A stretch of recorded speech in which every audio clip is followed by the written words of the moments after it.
I'm Rick Perry, the governor of Texas, and I want to take a moment and introduce to you the beautiful First Lady of the state of Texas, Anita. Thank you for being here with me. 29 years of wedded bliss, and 45 years ago we had our first date. So I'm a blessed man in many ways to represent a great state, and we're here to ask you for your support, your blessings, and your vote. You proposed legislation that would criminalize these TSA pat-downs under circumstances. Explain what you have in mind. Well, here's what I'd do with the TSA. I would privatize it as soon as I could and get rid of those unions. It's working. In Denver, they have a program where they're privatizing it, and the airlines and other private sector groups work together to do the security in our airports, and it makes abundant good sense. And I agree with most of my colleagues here on the stage when we talk about the Patriot Act, and we need to keep it in place. We need to have strengthen it if that's what's required, to update it with new technologies as they come along, Newt. But here's the other issue that I think we've really failed at, and that is in our ability to collect intelligence around the world. And this administration in particular has been an absolute failure when it comes to expending the dollars and supporting the CIA and the military intelligence around the world to be able to draw in that intelligence that is going to truly be able to allow us to keep the next terrorist attack from happening on American soil. Senator Perry. I understand where she's coming from, but the bottom line is that they've showed us time after time that they can't be trusted. And until Pakistan clearly shows that they have America's best interest in mind, I would not send them one penny, period. I think it is important for us to send a message to those across the world that if you are not going to be an ally of the United States, do not expect a dime of our citizens' money to be coming into your country. That is the way we change foreign policy.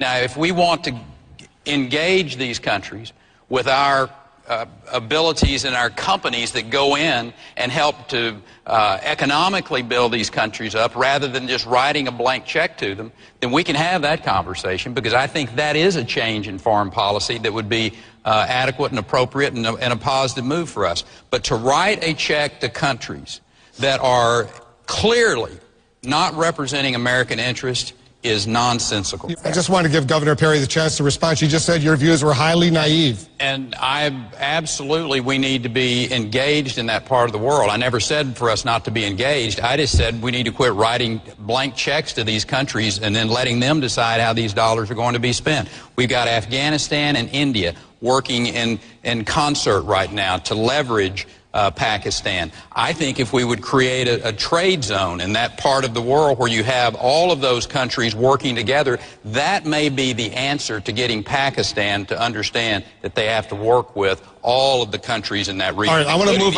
on. Yesterday, the United States and the UK slapped new sanctions on Iran.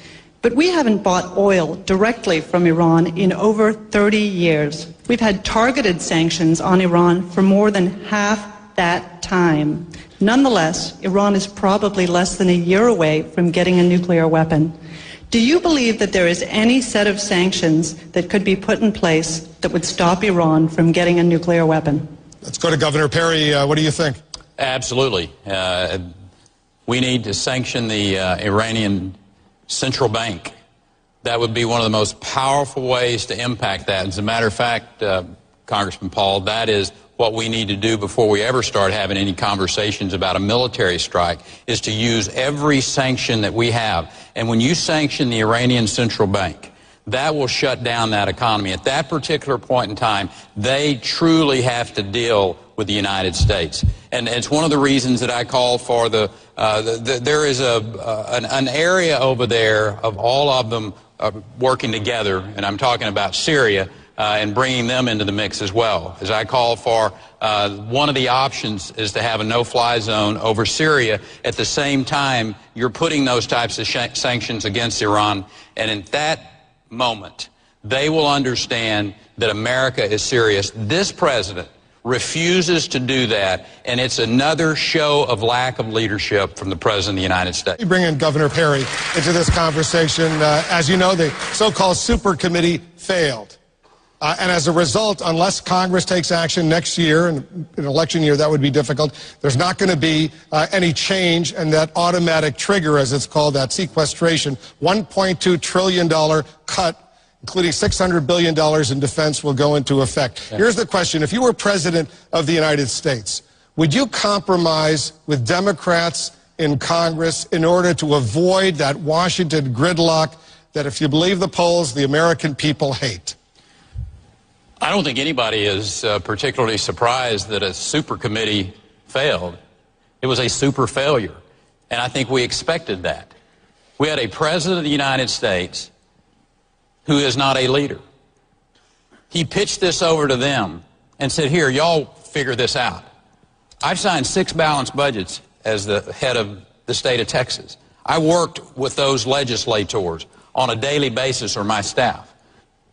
This president has been an absolute failure when it came to this budget process. And the idea, it was almost reprehensible to me. I've worn the uniform of this country. I've been the commander-in-chief of the 20-plus thousand National Guard troops that we have in Texas, Dr. Paul. But it was reprehensible for me, for this president to stand in front of Americans and to say that $500 billion, $500 million plus, is not going to be on the table, and we're just going to have to work our way through it, putting young men and women's life at jeopardy. And I will tell you, as a commander-in-chief, as an American citizen, that is totally and absolutely irresponsible. Even his own Secretary of Defense said it was irresponsible. As a matter of fact, if Leon Panetta is an honorable man, he should resign and protest. Here's the question, though. Would you compromise? All of you have said you wouldn't accept any tax increases at all, even if there were 10 times as many spending cuts. So would you just let the gridlock continue, Governor Perry, or would you compromise under those circumstances? Listen, I've had to work with Democrats for the 10 years that I've been the governor of the state of Texas, so the idea that you can't sit down and work with people on both sides of the aisle, but just to, throw us into that briar patch at this particular point in time and say, what would you do? We would never have gotten into this situation if I were the President of the United States. I'd been there working day in and day out so that we had a budget that not only I've laid out a clear plan to flat tax of 20%, cut the spending, and put a 20% corporate tax rate in. And as a matter of fact, they ought to make the legislature, the Congress, part-time, and that would make as big an impact in this city as anything I can think of. Perry, you represent the state with the longest border with Mexico right now. What do you think you should do if you were president of the United States as far as using the United States military? Well, let me kind of broaden it out. I think it's time for a 21st century Monroe Doctrine. When you think about what we put in place in the 1820s, and then we used it again in the 1960s with the Soviet Union. We're seeing countries start to come in and infiltrate. We know that Hamas and Hezbollah are working in Mexico, as well as Iran, with their ploy to come into the United States. We know that Hugo Chavez and the Iranian government has one of the largest, I think their largest embassy in the world is in Venezuela. So the idea that we need to have border security with the United States and Mexico is paramount to the entire Western Hemisphere. So putting that secure border in place with strategic fencing, with the boots on the ground, with the aviation assets, and then working with Mexico in particular, whether it's putting sanctions against the banks, whether it's working with them on security with Mexico, all of those together can make that country substantially more secure and our border secure. As the President of the United States, I'll promise you one thing, that within 12 months of the inaugural, that border will be shut down and it will be secure. Governor Perry, are you with the Speaker or with the Governor, Governor Romney?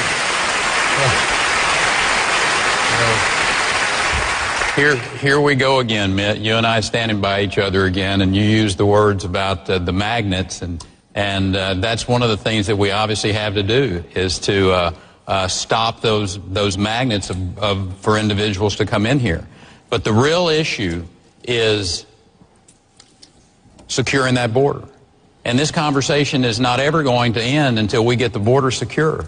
But I do think that there is a way that after we secure that border, that you can have a process in place where individuals who are law-abiding citizens, who have done only one thing, as Newt says, 25 years ago or whatever that period of time was, that you can put something in place that basically continues to keep those families together. But the idea that we're having this long and lengthy conversation here until we have a secure border is just an intellectual exercise. You've got to secure the border first. And I know how to do that. I've been dealing with it for 10 years. And we have to put the boots on the ground and the aviation assets in place and secure that border once and for all and be committed to it. Governor Perry, why would you support a no-fly zone over Syria? Obviously, that's one of a multitude of sanctions and actions that I think work very well from the standpoint of being able to pressure that regime, overt, covert, economic sanctions. I mean, I think there are a number of ways, but when you put the no-fly zone above Syria, it obviously gives those dissidents and gives the military the opportunity to maybe disband, that want to get out of the situation that they're in Syria as well. So I think if we're serious about Iran, and that's what we're really talking about here, we're talking about Syria is a partner with Iran in exporting terrorism all across that part of the world and around the globe. So if we're serious about Iran, then we have to be serious about Syria as well. So I think a no-fly zone is an option of one of a multitude of options that we should be using, and we should put them in place if we're serious about Iran not getting the nuclear weapon. Governor Perry, react. Yeah, as I said, the no-fly zone is one of the options that we have, but I think you need to leave it on the table to make sure, because this is not just about Syria. This is about Iran and those two as a partnership in exporting terrorism around the world. And if we're going to be serious about saving Israel, we better get serious about Syria and Iran, and we better get serious right now. During the 2000 presidential debates, Governor George W. Bush was never asked about the threat from al-Qaeda, yet the battle with al-Qaeda dominated his presidency. What national security issue do you worry about that nobody is asking about either here or in any of the debates so far? I think obviously the big issue out there, and we've talked about it before, but I happen to think it's China and how we're going to deal with China. And communist China, when I think back about Ronald Reagan, and he said that the Soviet Union was destined for the ash heap of history, and he was correct. And I happen to think that communist China is destined for the ash heap of history because they are not a country of virtues. When you have 35,000 forced abortions a day in that country, when you have the cybersecurity that the PLA has been involved with, those are great and major issues, both morally and security-wise, that we've got to deal with now. All right.